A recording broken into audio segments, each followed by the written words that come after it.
Hello, friends and viewers. Thanks for tuning in today to our brief tutorial, our research tips on specifically using directories and researching groups when you're researching African American individuals for genealogy.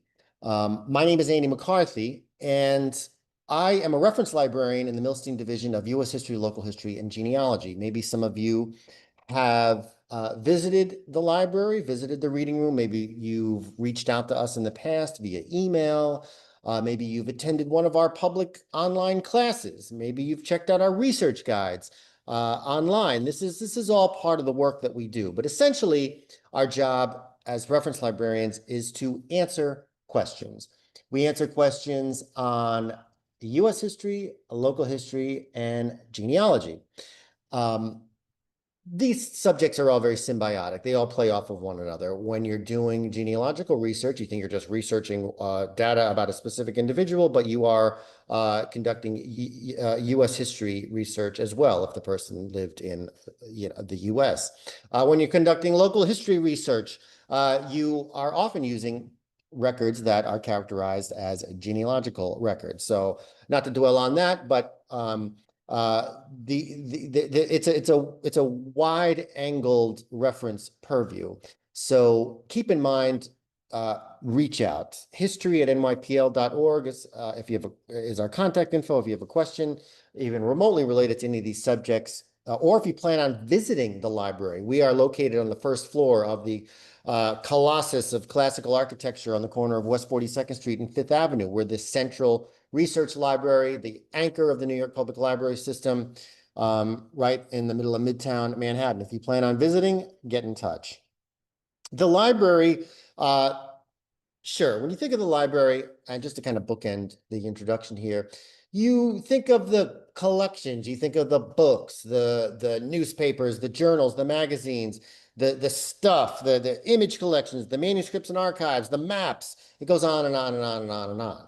Sure, there's bazillions and bazillions and bazillions of items, but the stuff is really just stuff without the most important resource of the library, the librarians. And of course, I'm going to say that because, sure, I'm a librarian, but I'm saying this with utter humility. And the librarians put patrons in touch with the collections. How do you find things? How do you think about them? How do you cross-reference? Try this, try this, try this. People, you say, well, we're a little bit more versed in the collections. You can never know everything, and don't use the word expert when referring to us. I mean, you can if you want, but I'm not going to encourage that. So again, this is all just to kind of promote the idea, to encourage the idea of reaching out, getting in touch. So, and again, this is sort of a paradox because this is it's a short tutorial, so it's at the introductory level. But when you're conducting genealogical research about African American individuals, there is an advanced stage. I mean, when you cover the basics, the census, vital records, etc. And then things start to really hinge on the fact that the person is African American, that the research methods and the records hinge upon race. And so directories, and when I'll get to them, researching groups, this is sort of at an advanced level. After you've covered the basics, now you say, well, what could potentially be next? So city directories or telephone directories take a few different types of forms, but basically a city directory, no longer published, was a list of inhabitants in a certain location, providing an address and an occupation. They were published annually. They were done at the city level, maybe the county level, if it was a little bit less populated or more remote, so covering a larger, larger area. Usually also in a directory, you'll find all kinds of information about the municipality, political figures, locations of police precincts, lists of churches, lists of schools, lists of organizations, things like that. You know, stuff about the area, not just a list of individuals. So, you know, it's really a directory. And typically in the United States, they started publishing these around the turn of the 19th century through the early 20th century when, you know, by the 1930s or so, the telephone books pretty much took over, depending on the location. But city directories, they're a very, very, very popular item at the library. People come in all the time asking, oh, I'm looking for a city directory and da, da, da, da. Now, when it comes to researching African-American individuals, this is just one example. And examples can be kind of uh, not exactly misleading, but you want to, but they're not all, they're not going to apply uh, everywhere. You know, you say, well, that example worked for you, but it didn't work for me. You know, because things are, you know, it can be, it's a trial and error process. So I'm just sort of giving an example of where using a city directory can hinge on race. Now, this directory in particular is from the 1920s in Spartanburg, South Carolina, a sort of a mid-city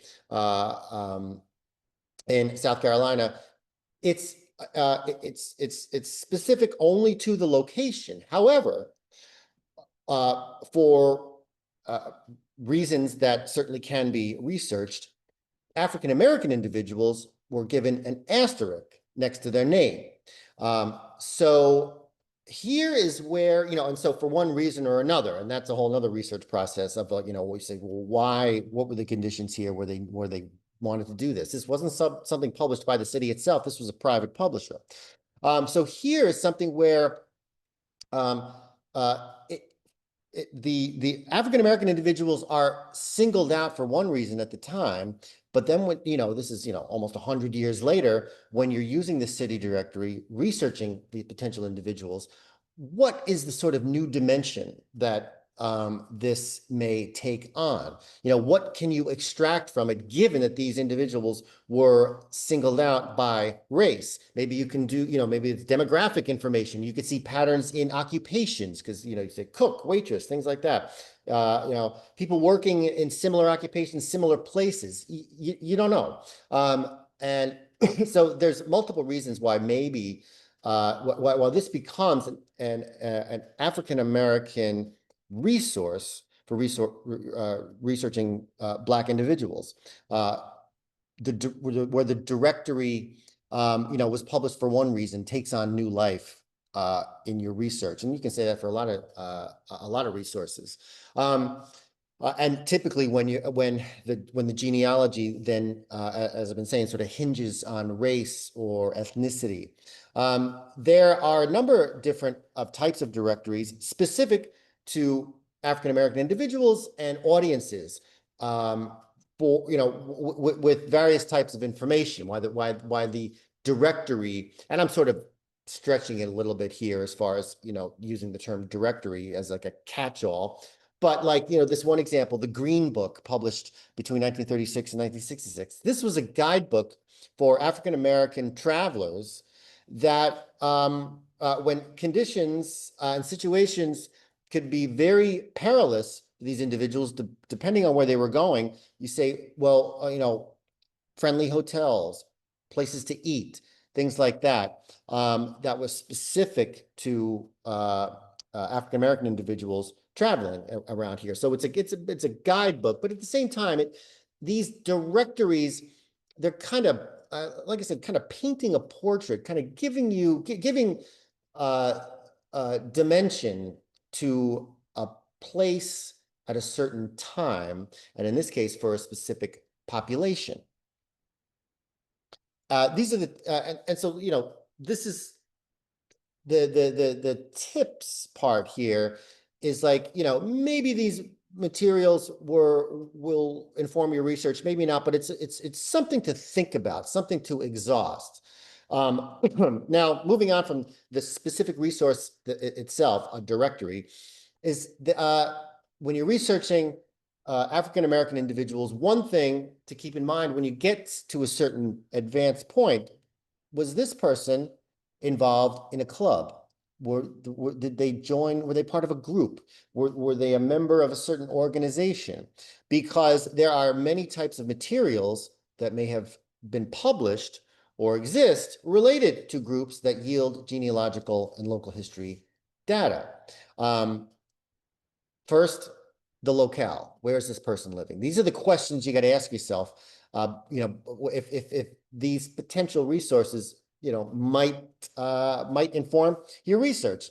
Where were they living? And then, is the organization, is at the state level, at the county level, at the city, or at the smaller, local level?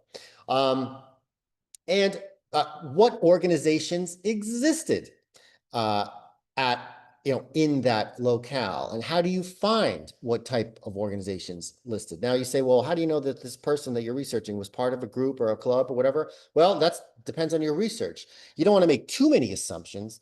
I mean, that's the thing here. That's the sort of balancing act, is because you don't want to make too many assumptions. That can just waste a lot of time if you're not going off of empirical data. But at the same time, if you have enough information to say, well, I think that they were in the Freemasons, or I think they were part of this church organization, et cetera, et cetera. And then you say, well, what organizations existed at the time at that place? You can use directories. You can, reach out to the local room at the research library or historical society in that location. Or you can use like the library's catalog, and I'll demonstrate that in just a sec.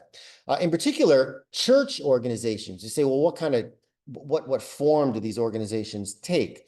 Well, there's a lot of different types. I'm going to focus or highlight church organizations, because when you're researching African-American populations and individuals, these organizations almost were less spiritual than they were civic organizations. This was a place where a population being sort of suppressed or silenced elsewhere were given voice, that could participate in a civic way through the church. So it sort of had this dual role here as a religious institution, but also a civic organization as well. And so in a church, there could be member directories. Before getting to the materials themselves, you say, well, what church may they have been a member of? How do you find the churches in a certain location? Well, city directories usually give a list of churches. Certain types of maps will give locations of churches. You say, first you want to get a sense of what were the denominations, where were the locations, what existed at the time, and then what material may have existed. And of course, I mean, this you could really go through the wormhole, but newspapers, no matter what genealogy or local history research you're conducting, newspapers are always an excellent source of, you never know what you're going to find in a newspaper. And there are plenty of newspapers published specifically for African-American audiences in a certain locale. And a lot of them are digitized. And so, like I say, so how do you find, now you have the name of a group, or you have the name of the church, et cetera, the name of the club. How do you find material that may exist related to it? Well, you can start with the New York Public Library's research catalog. It's a way of finding, what might be out there. Whether you can access this stuff at the library or not, whether you're remote in New York, wherever, but you want to just get a sense of what exists, you can start with the library's catalog. The online catalog is basically how you find things in the library's collection. And then there's a more global catalog called WorldCat, which is freely available online, worldcat.org, where at least if you have the name of the organization, you can do an author search, a subject search, just to browse, just to kind of get a feel for what is out there. Did they publish pamphlets? Did they publish an annual report? Did they publish a member directory? Did they have their own periodical, newsletter, publication, etc.? Where somebody's name might appear, and if their name doesn't appear, but that they may have been involved in that group, then just information about the group. This is still rounding out your research. Then this is what happens at the advanced stage. You say, well, what else is there? It's like, well, you got to bring all the research you've done, you got to bring all that to it to give any ongoing research to give it life. you know, and dimension. So as I said earlier, you research, you know, locate somebody in a certain specific locale. Check to see if there's a historical society or a local room in the local public library, research library, that focuses on collecting local history and genealogical material related to that locale. Usually there's going to be one, whether it's very small or whether it's, you know, very substantial. You know, I mean, essentially the Milstein division, where my colleagues and I work, we're the local room for New York City. And it just so, you know, happens that New York City is, you know, the 5 boroughs, is the most populated city in the country, and one of the most bustling and vibrant on the planet. But we can handle it. And also, we're not just, we're the U.S. history, local history division as well. So our reference purview, like I said, wide angled. And this example, of course, I have here is there's the Newark Public Library. So reach out, history@nypl.org if you have any questions. Like I said, remotely related to any of these subjects. Thanks for tuning in, and good luck with your research. We'll see you around.